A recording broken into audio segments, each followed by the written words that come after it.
Top Gun es una de las películas más cancheras de la década del 80 y pude hablar con su editor que me contó cómo fue empatar la música con los distintos cortes de la película, así como también hablamos de esta teoría que tiene Tarantino sobre cuál es el verdadero eje de la historia. Todo esto en este informe sobre Top Gun. We now return to Mira Akien and Contré with our latest interview. Well, that was a great experience too. I mean, again, there were no visual effects in 1986 to speak of. We made it in 85. It was released in 86. But so those were in-camera action scenes, everything. There wasn't even a green screen, if I recall. There might have been one.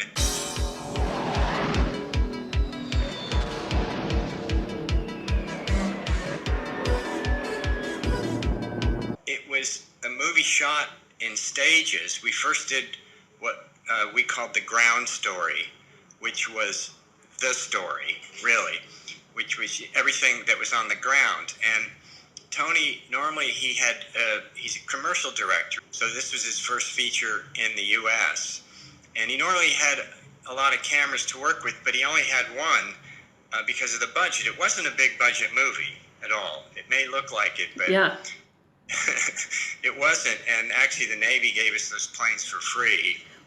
The U.S. Navy. I think all the company had to pay for was the fuel. You two characters are going to Top Gun. I feel the need for speed. We had this ground story where we were cutting it, and then they went and shot just planes flying, action scenes of different planes doing different things, very much like a documentary. So we cut just the action together with no helmets, no story, and they looked great. It was during the MTV era, and we put music on it, and it wasn't a movie by any means, but it was. You could see that it was entertaining. Figured it out yet? What's that? Who's the best pilot?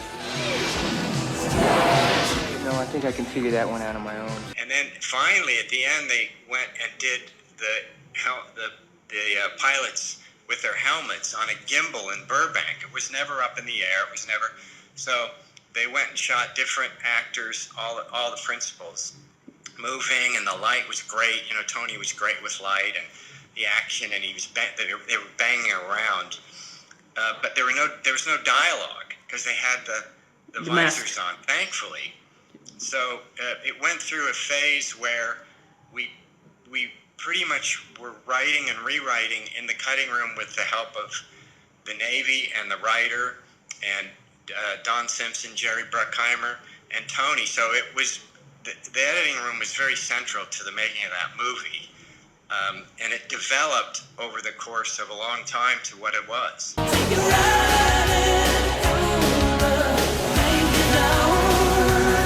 How was tying and choosing the songs for the movie? Well, we had the theme. Funny, it's the only movie I've ever been on, and it's a tribute to Jerry, really, Bruckheimer, who's so good with music. We had the theme, the Top Gun theme, before we started, which was that opening, great feel, 80s, Harold Faltermeyer thing. So that we had. But the songs came later with Giorgio Moroder was our music producer, and we would all go over to his studio in the Valley, and we would basically audition songs that he would gather that would come in. And that's how we arrived at those great songs. Jerry and Don would sit there, and we'd put them up to the picture, and then sometimes it would dictate picture cuts once the song was selected. For 5 weeks, you're going to fly against the best fighter pilots in the world. You guys really are cowboys. I don't like you because you're unsafe. That's right. We owe a lot to our colleagues. Tom, he's the hardest working. He's the Michael Jordan of the movie business. I mean, he's the hardest working guy. And Don and Jerry, the producers, Tony Scott. It was really a great collaboration, and we never could have done it without Harold's score and all the songs. And they were nominated too. The Giorgio was nominated for his songs. But it just was one of those, catching lightning in the bottle moments. You know what one of the greatest fucking scripts ever written in the history of Hollywood is? What? Top Gun. Well, I asked you about the theory that Quentin Tarantino, like, I don't remember in which movie, he speaks about the real story behind Top Gun. What do you think of this? You know, we laughed about it, because I had worked with Tony after that, and he and Quentin are buddies. You think it's a story about a bunch of fighter pilots? Yeah, it's about a bunch of guys waving their dicks around. It is a story about a man's struggle with his own homosexuality. We laugh, we love that homoerotic sense of the volleyball, and you look at it and you go, well, maybe he's right. Yeah. It wasn't intentional, though. Yeah, I know. But it changed the way the movie looks after you hear that theory. Yeah, you're right. And there's other moments, you know. You look at Tom in the bathroom after Goose died, when Tom Skerritt comes in, and you know he's wearing his jockey. It's like a commercial for men's jockey underwear. You know, he looks great. The steam's on the mirror. There's smoke. You know, it's classic commercial stuff. Yeah. It's funny to think about that, but at the time we certainly weren't.